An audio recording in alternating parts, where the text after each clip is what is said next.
Is an unboxing video.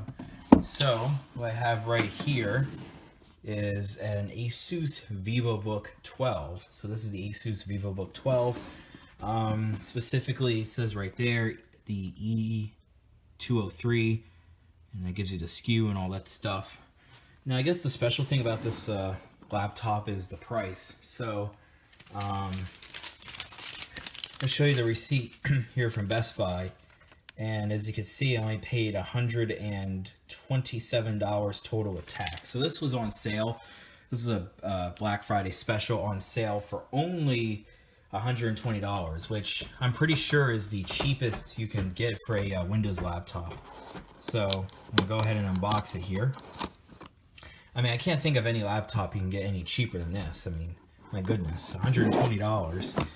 Now, the Achilles heel, or why this thing is so cheap, it's actually a nice box opening. So you open it up, you see Insert Your Incredible. It kind of opens up a bit. Opens up like a shoebox.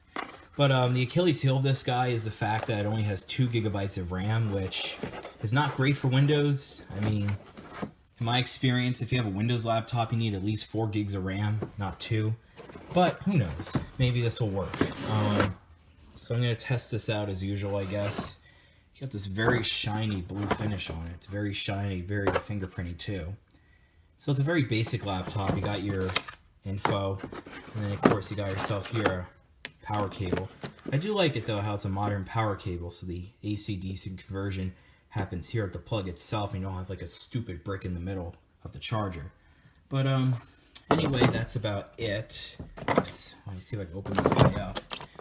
So like I said, upside, this is a $120 Windows laptop. But the downside though is that it's Asus, the reliability is kind of iffy. And in addition to that, this guy only has 2 gigabytes of RAM. But I'll keep you guys updated to see whether this little laptop is actually usable or not. So, thanks for watching.